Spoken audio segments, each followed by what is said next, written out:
Semoga kalian semua sehat selalu ya. Oh iya, nama kakak Revalina dari SMP Negeri 2 Wangon. Kakak akan mendongeng tentang Kembang Wijaya Kusuma.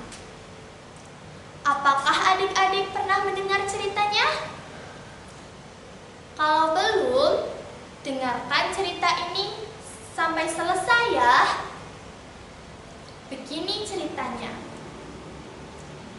Pada zaman dahulu, ada setangkai bunga yang tidak pernah layu adik-adik. Konon, bunga itu bisa menyembuhkan berbagai macam penyakit. Tetapi juga bisa menghidupkan orang yang sudah mati loh. Hebat sekali bukan adik-adik?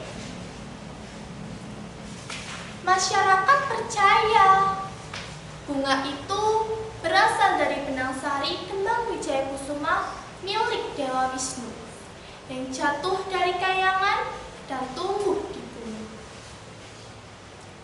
Maka dari itu, kembang Wijaya Kusuma sering dicari sebagai jimat agar pemiliknya bisa hidup abadi selamanya. Pada suatu ketika, ada seorang raja dari tanah Jawa yang bermimpi menemukan kembang Wijaya Kusuma di sebuah pulau karang yang bernama Pulau Karangbadong.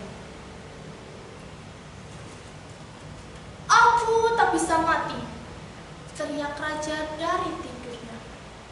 "Siapa Kanda? Siapa yang tidak bisa mati?" tanya permaisuri yang terbangun karena teriakan suaminya. "Ah, Dinda, kita akan hidup selamanya. Aku tahu di mana kembang Wijaya Kusuma itu berada." Kemudian, raja tersebut menceritakan semua perihal mimpinya. Keesokan harinya, raja tersebut memanggil semua prajurit kepercayaannya untuk pergi ke Pulau Karangbadong. Raja tersebut memerintahkan agar prajurit itu memetik kembang Wijaya Kusuma. Tapi baginya, bunga itu tidak bisa dipetik sembarang waktu, kata penasehat istana. "Apa maksudmu tidak bisa dipetik sembarang waktu?" tanya raja tidak enak. "Maksudnya, bunga itu hanya bisa dipetik ketika langit sedang cerah dan pantai laut selatan sedang tenang." "Ah, kau ini benar-benar bodoh. Jika aku menuruti saranmu, bunga itu akan diambil oleh orang lain," bentak raja yang tidak bisa dibantah lagi. Namun pada akhirnya, serombongan prajurit pergi meninggalkan istana menuju Pulau Karangbadong.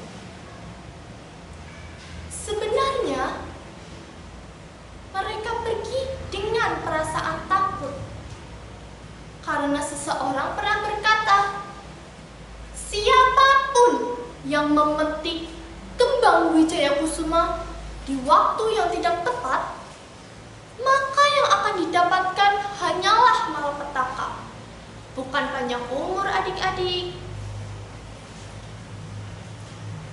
Setelah itu, sampailah perjalanan mereka di Pulau Karangbadong. Namun, gelombang pada laut selatan setinggi bukit adik-adik. Pulau Karangbadong kadang tampak, kadang lenyap terhalang gelombang. Sangat menakutkan bukan? Di tengah kebingungan, mereka melihat seorang nelayan sedang duduk merenung, memandangi gelombang pantai laut selatan yang bergelora.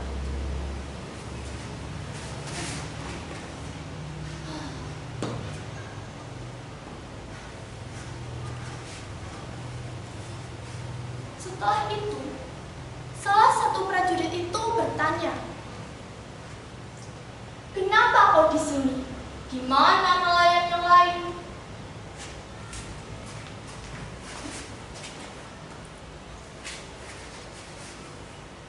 "Ah, Gusti, hamba hanya sedang merenungi nasib," jawab nelayan itu terbata-bata. "Merenungi nasib? Memangnya kenapa dengan nasibmu?" tanya salah satu prajurit itu. "Ah, Gusti, hamba ini nelayan yang tidak berguna. Hamba nelayan, tapi tidak memiliki perahu." Mendengar jawaban itu, semua prajurit berseri-seri karena mendapat jawaban dari masalahnya. "Baik, aku akan mengubah nasibmu. Aku akan memberimu sebuah kapal, bahkan lebih dari itu.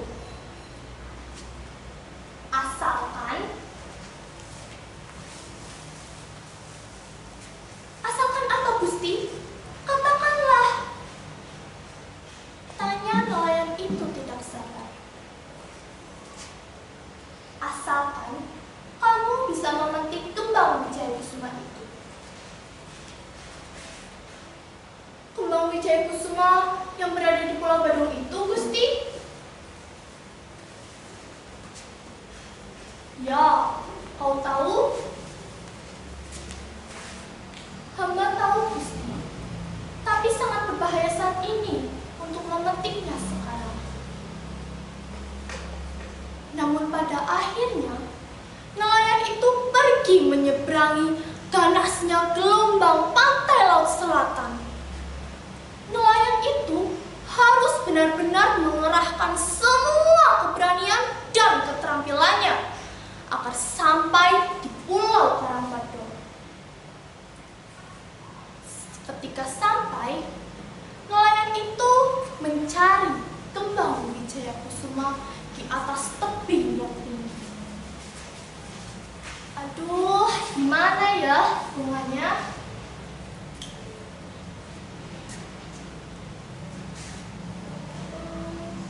Oh, sepertinya itu bunganya. Aku harus memetiknya. Kenapa nggak sampai sih? Sedikit lagi. Akhirnya.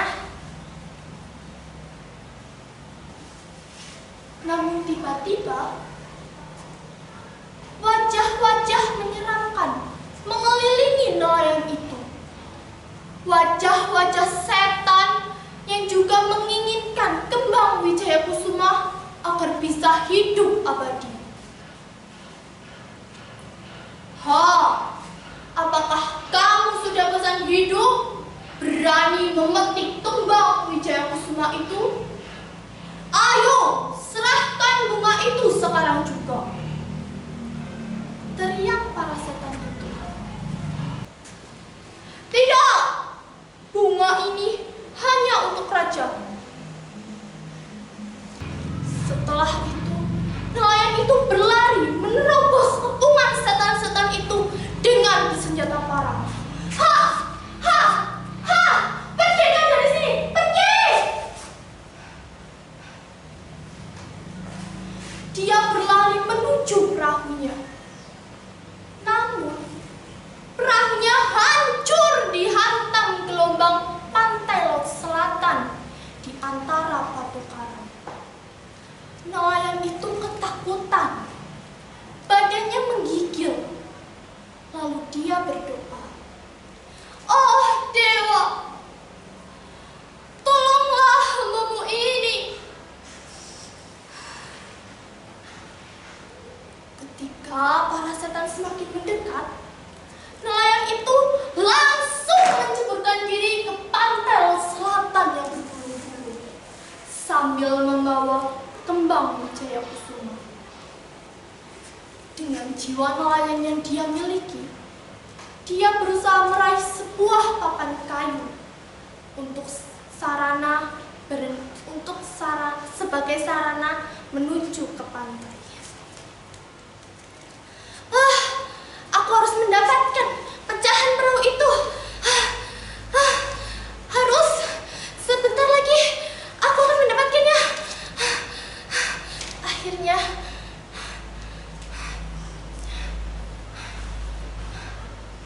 setelah dia mendapatkan pecahan kayu itu, dia menggunakannya sebagai sarana untuk sampai di pantai.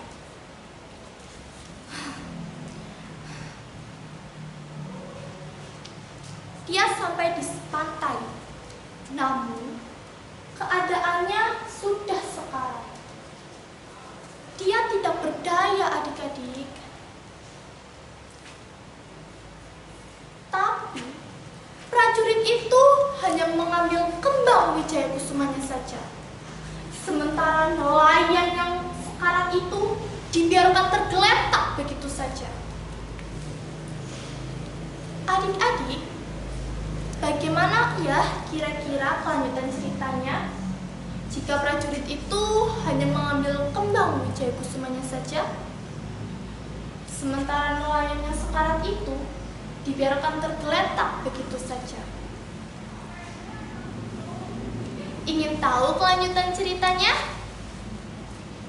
Dengarkan baik-baik ya ceritanya. Begini kelanjutannya.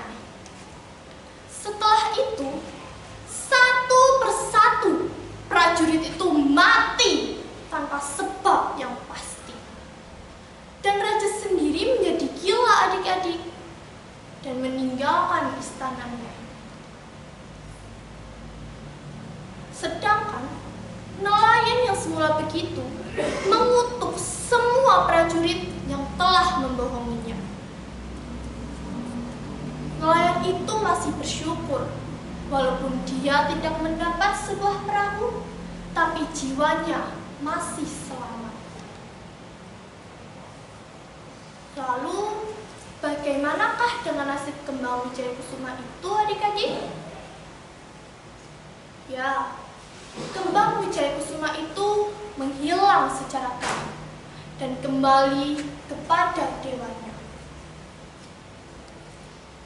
Adik-adik, dari cerita tadi, pelajaran yang dapat kita petik adalah kita tidak boleh mengingkari janji agar kita tidak mendapatkan musibah. Bagaimana? Ceritanya menarik, bukan? Lain kali, kakak akan menceritakan lebih banyak dongeng yang lebih menarik lagi.